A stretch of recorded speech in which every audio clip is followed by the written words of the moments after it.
Estamos direto do estúdio da TV Câmara para mais uma edição do Café com Letras. E quem nos brinda com a sua presença é a escritora Natália Polesso, com a obra Amora. E aí as pessoas vão dizer, bom, mas há mais ou menos um ano a Amora já esteve no Café com Letras. Sim, o Café com Letras agora é inédito, repercutindo principalmente o prêmio Jabuti 2016, na categoria Contos e Crônicas, vencido pela Natália com o livro Amora. Natália, é uma honra tê-la conosco num momento tão especial, né? Eu fico bem contente com o convite, Fábio. Obrigada. E estou bem feliz, enfim, com tudo isso, né? Com a Amora me dando essas alegrias. Digamos assim, que o título é para a Amora e, consequentemente, para a autora do Amora, né? Digamos assim. Mas então, o teu desempenho inédito a partir de Caxias do Sul força essa edição inédita também do Café com Letras, repetindo o livro por conta de uma premiação.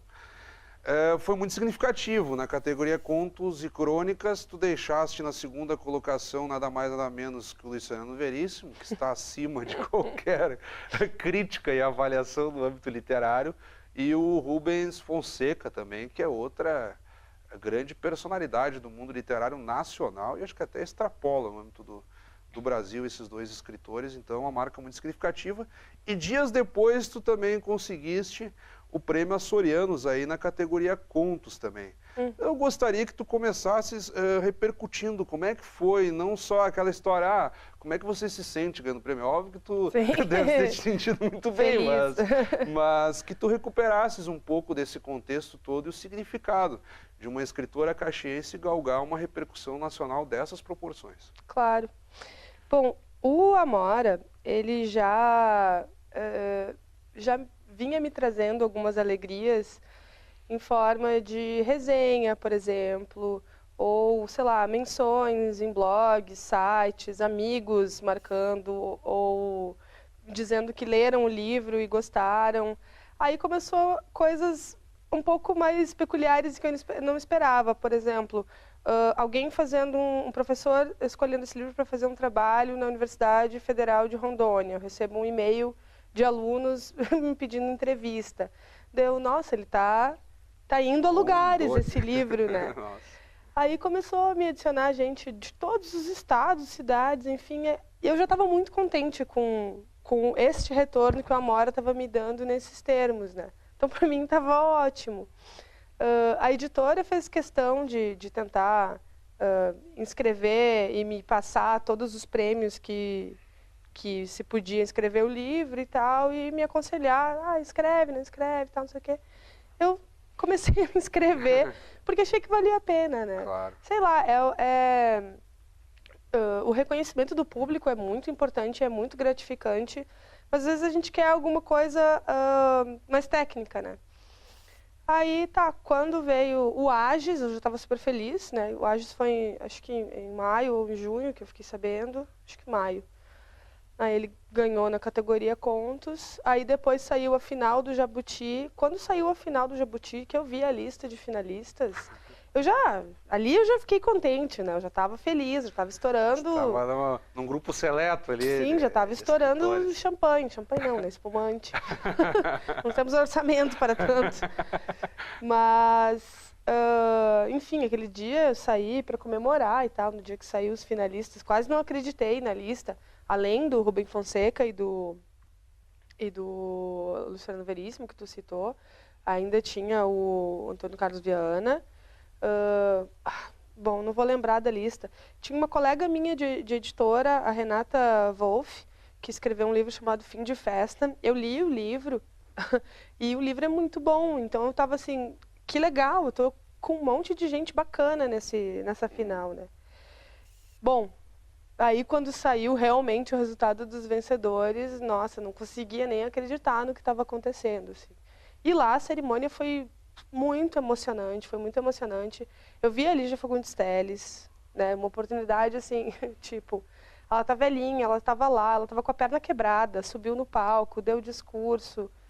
Foi extremamente emocionante estar com pessoas. Fiquei sabendo quem era o júri, que era o Ednei Silvestre, Conceição Evaristo, Renata Palottini, então fiquei radiante, assim, quando soube que o livro tinha sido avaliado por essas pessoas, né? Que são pessoas muito importantes na literatura brasileira. É verdade, o Ednei Silvestre é um crítico conhecido, mantém programação regular de literatura na Globo News e é um leitor do mais alto calibre e também escritor, né? Ele também já lançou, né, suas obras de ficção, né? Sim. E a Conceição e a Renata, elas são do meio acadêmico, são escritoras importantes no cenário, então fiquei extremamente contente com isso. E, enfim, lá conhecer Marisa Lajolo, estar lá naquela cerimônia foi muito legal, foi muito bacana, assim. E, não sei, nessas épocas assim que a gente se sente tão um pouco valorizado como produtor de cultura ou de arte, né? É bom ter esse tipo de retorno. E no cenário caxiense, porque quando nós falamos do Sul, e as pessoas quando falam Sul, âmbito de Brasil, o Rio Grande do Sul está lá no ponto extremo. Quer dizer, até para esses grandes escritores, daqui a pouco, quando nós falamos um Luciano Veríssimo, ou nós falamos de clássicos aqui, um Simões Lopes Neto, se eles tivessem nascido, vamos supor, em São Paulo, a repercussão seria muito maior. E aí, tu vês de Caxias do Sul, que muitas vezes as pessoas pensam, Serra Gaúcha é Gramado, Canela. Aí, Caxias do Sul, as grandes empresas, ou o motor da economia, aquela história toda, aí o pessoal, não, mas tem literatura em Caxias do Sul e agora uma vencedora do Prêmio Jabuti. Nós conhecemos aqui o que acontece em Caxias do Sul, mas isso em âmbito nacional. Como é que foi também a ideia das pessoas pensarem, um escritor de Caxias do Sul, no Rio Grande do Sul, quer dizer, o extremo do extremo, né? Digamos que eu posso me considerar fora do eixo em vários sentidos, né? Porque Porto Alegre é uma cidade bastante reconhecida pela literatura, até pela Feira do Livro, né? Enfim, tem muito movimento de literatura lá, embora alguns escritores expoentes que sejam considerados porto-alegrenses não morem mais em Porto Alegre, ainda assim é um centro de literatura ali, né? Caxias, ela se afasta um pouco disso. Além de tudo, eu estou numa editora que não é uma grande editora. Se tu olhar a lista de premiados em concursos literários, assim, tu vai ver que são poucas as editoras de pequeno e médio porte que estão entre os vencedores, né? Isso também é um indicador. Pode ser um indicador de distribuição, pode ser um indicador de visibilidade. Além de tudo, eu sou mulher e, além de tudo, é uma literatura que eu chamo de literatura lésbica, não dizendo que isso é menor, apenas enfatizando que isso pode circular nas grandes produções, né? Tanto é que uma coisa que me deixa feliz é que o Amor está na 2ª edição, né? Eu queria, a propósito que tu chamas a atenção para a ideia de uma literatura segmentada. Tu tentaste só nessa editora, lá atrás, quando ainda estava só com as provas, com os rascunhos do que seria o livro, e chegaste a ser rejeitada por alguma editora, ou foi só nessa? E quando tu falas assim, de às vezes alguma resistência editorial, teve alguma editora que não levou a sério ou que não quis publicar o teu livro? Eu não tive essa experiência com o Amora, na verdade, porque ele é Financiarte, né? E aí, sendo Financiarte, tem, enfim, projetos de cultura tem editais bem rígidos, né? Mas tu né? fosse direto nessa editora já, quando fosse apresentar a proposta para o Financiarte, nesse sentido? É que o Financiarte, todo edital de cultura, ele tem propostas bem rígidas. Tu tem que mandar orçamentos com nomes de editoras, e então as melhores propostas são escolhidas pela comissão, pela auditoria, enfim, do Financiarte. Então, dentro dessas editoras que eu coloquei, que eram regionais, a melhor proposta foi a da não editora. Então, não tive essa... Entendi, que daqui a pouco conjugava aquela história, melhor preço e melhor projeto. Isso aí, com melhor distribuição, com, enfim, todas essas coisas. Né? E aí nós estamos falando da não editora, a propósito disso, então, até para destacar a acolhida que tu tiveste junto a essa editora. A propósito disso, nós tivemos uma repercussão inicial, como não poderia deixar de ser, num público mais segmentado. São contos envolvendo relações entre lésbicas. E depois o livro acaba ganhando uma perspectiva que nós poderíamos dizer universalizante, ou seja, públicos que não se identificam pela sua relação pessoal, ou pelo seu modo de ser com os contos, também passaram a dar atenção e a se interessarem pelo livro. E aí eu vou pedir que nessa metade em diante do programa nós entremos então na história. Estamos ali falando até aqui da repercussão do livro. Como é que foi a acolhida e o retorno dessas pessoas? E aí nós já entramos então brevemente nessa larga coletânea de contos que constituem o Amora. Sabe que isso é uma questão que toda vez que tem bate-papo, alguma coisa assim, ela é um impasse, assim. Chamar ou não a literatura de literatura alguma coisa, da literatura de mulheres, literatura LGBT, literatura lésbica, literatura negra, chamar ou não, e a questão é deixar que isso segmente a literatura. Eu acho que, no meu caso, e muitas pessoas pensam assim, é um posicionamento político, digamos assim, porque quando eu digo literatura lésbica, como eu falei antes, não é uma literatura menor, é apenas um posicionamento estético dentro da obra. Eu tenho personagens, mulheres, né, protagonizando essas histórias, e elas se relacionam com outras mulheres. Essa é uma escolha estética, porque esse é um ponto de vista que eu acho importante estar representado na literatura, né? Então, é uma escolha consciente isso. E se ele é tratado de literatura LGBT ou literatura lésbica, eu não acho que isso seja ruim nesse sentido. Eu acho que as pessoas têm a oportunidade de, enfim, se identificar com esses temas. O que aconteceu e o que me deixa extremamente feliz com esse livro. Nós tivemos a oportunidade, em novembro do ano passado, quando tu estiveste aqui, e aí o Amora estava nos seus primeiros lançamentos, digamos assim, ainda só no cenário de Caxias do Sul, ali, nas livrarias e tal. E nós fizemos toda uma revisão de conceitos e tal. E o que me chamava mais a atenção é que as experiências entre mulheres nos contos, basicamente tu consegues universalizar os sentimentos. Porque as dúvidas, por exemplo, uma menina que fica pensando se a outra vai reagir da forma como ela espera, quer dizer, é aquele quadro de paixão juvenil que vai acontecer em qualquer tipo de relacionamento. Então eu imagino que as pessoas lendo, elas vão pensar assim, bah, mas eu já me senti assim. Ah, eu sou hétero, mas eu também já me senti dessa forma com que a Natália está descrevendo essa personagem. Eu conseguiste isso, demonstrar que os sentimentos acontecem da mesma forma, só que são composições diferentes de casais, enfim, nós estamos tratando de lésbica, mas todos já se sentiram daquela forma, digamos assim, naqueles quadros de relacionamentos. Sim. E teve uma coisa que eu fiz no Amora, que ele é um pouco diferente do Recortes, por exemplo, que é tentar explorar mais esses pontos de vista narrativo e tentar realmente fazer esse exercício de alteridade que, embora ele se aproxime mais de mim, por serem contos lésbicos, eles também se afastam no sentido de que eu tenho perspectiva infantil, né, que é tipo assim, aquela curiosidade da criança, né, encontrando uma figura que ela não sabe muito bem identificar, se é homem, se é mulher, enfim, na rua dela, ou então aqueles contos com as personagens mais idosas, que são os meus favoritos e as pessoas têm falado muito deles, assim, como essas relações se dão, né, no tempo, né, como elas se constituem, como elas resistem, né, e, enfim, as pessoas têm me dado retorno assim como tu falou, sabe? Me identifiquei, me sensibilizou, me tocou. Então, para mim, isso é muito legal, assim, dessa forma. Quando tu falas em descobertas, talvez, e eu citei da última vez e vou continuar, no meu entendimento, o conto mais emblemático do Amora, em que tu te propões a conjugar o amor no feminino, digamos assim, o conto mais emblemático é o relato de uma menina com as suas 2 primeiras vezes, em que ela consegue, inclusive, fazer uma reflexão e um comparativo. Daí eu não vou contar, né? As pessoas têm que ler para ver é o conto de abertura, o que acontece, digamos assim, no desenrolar do conto.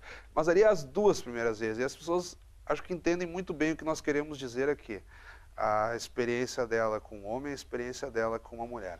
Ali a provocação chega forte e dá uma tônica que sustenta o livro, ao meu ver. Eu abri o livro com esse conto, enfim, porque ele chama Primeiras Vezes e porque ele toma um caminho, realmente, né? A personagem, ela tá ali em dúvida e tal, que eu acho que é uma coisa que nessa idade as pessoas passam, né? Enfim, quem é homossexual, ou até não, né? A sua primeira vez, eu acho que deve ser igual para todos, né? Claro. Cheia de desencaixe, como diz a personagem. E dali ela toma realmente o rumo do livro para a questão lésbica mesmo, né? Depois tem alguns outros contos que retomam, assim, a bissexualidade, mas no geral a tônica é essa. E chama muita atenção a forma como é colocado. Há também um jogo de reflexos ali, em que o personagem enxerga a projeção de um outro casal a partir de uma prataria que está na estante. Então, tu brincas muito com essa ideia da projeção simbólica. Há uma variação também de formas de escrita. Eu estou recuperando um pouco do que nós comentamos na última edição, ou o texto encaixadinho com os diálogos e travessão, ou ele entre aspas, ou escrita uma prosa tocada em que o sujeito daqui a pouco dá uma parada, retoma um pouquinho, aí já vai associando quem está falando o quê. Então também há esse jogo estético que pode ter te ajudado do ponto de vista avaliativo, né? Eu imagino que os jurados vão ver, mas olha o esforço que ela teve daqui a pouco aqui, da própria construção textual mesmo, aí nós estamos tratando de estética de escrita, né? Tu vê, do ponto de vista técnico, o livro foi bastante elogiado, realmente, por essas questões, assim. Porque ele foi um livro bem pensado nisso que eu te falei, assim, de experimentar pontos de vista, de experimentar, enfim, modos de escrever um conto. Eles não são todos homogêneos, eles são bem diferentes até na estrutura mesmo deles, como tu falaste ali. Tem um que é diálogos quase como se fosse uma peça teatral, né? Então, eu realmente tentei experimentar essas formas nele e eu acho que deu muito certo, né? Acho que sim. E nessa parte final do programa, como é que tu ainda enxergas, porque não é à toa que as pessoas segmentam. E nós vamos ter também, do ponto de vista quando se trata da imprensa, temos a imprensa operária, temos a imprensa de partido, temos a dita imprensa dos grandes grupos, a imprensa de massa. Aí tem a literatura negra, tem a literatura agora LGBT. As pessoas segmentam, assim como vai ter lá o romance policial. Tu achas que daqui a pouco o caminho é esse, continuar como um movimento de resistência, ou tu já enxergas uma compreensão maior das pessoas? Porque as dúvidas que estão aqui tratadas nos contos, elas são motivadas também por uma dificuldade muito grande. E nós não precisamos aqui usar maiores conotações, é aquela ideia, a pessoa tem dificuldade de se assumir realmente por uma série de contextos, a educação, hábitos e conceitos históricos que prevalecem e inibem a pessoa na hora de fazer a sua escolha. O que nós já evoluímos e o que tu acreditas que temos que avançar ainda? Para mim, essa resposta é bem simples e direta. Eu acho que é preciso ter um posicionamento até que ele não seja mais necessário.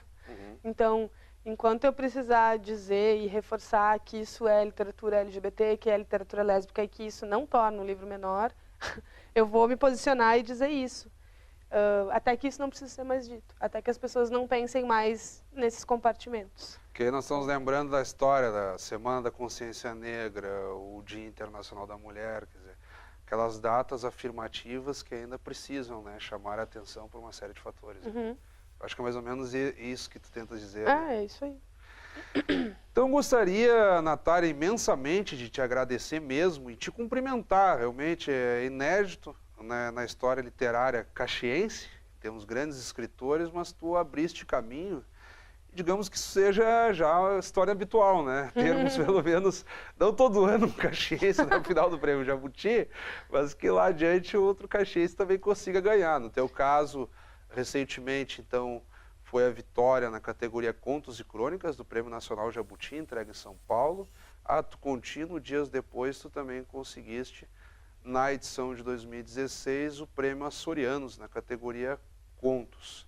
Então, gostaria de saudar, como eu disse, deixar um espaço para que tu toque num ponto que não abordamos até aqui, te convidar a que retorne, porque agora tu és uma premiada, esperamos que ano que vem tu estejas aqui no Café com Letras com um livro inédito. Quem sabe, não tem um projeto de livro ainda, mas tem projeto de outras ações, Tá pode bom. ser. Então tá.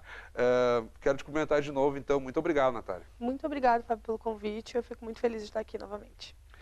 Então acabamos de conversar, eu estou aqui com o exemplar novamente, Natália Borges Polesso, premiada recentemente com Jabuti Açorianos, e foi a dica de leitura que permanece. Então, um ano depois, voltamos a recomendar Amora, essa coletânea de contos voltada, digamos assim, a relações lésbicas, para que as pessoas reflitam e respeitem mais as relações entre todos. Como sempre, convidamos a todos que também continuem acompanhando a nossa programação. Até o nosso próximo encontro.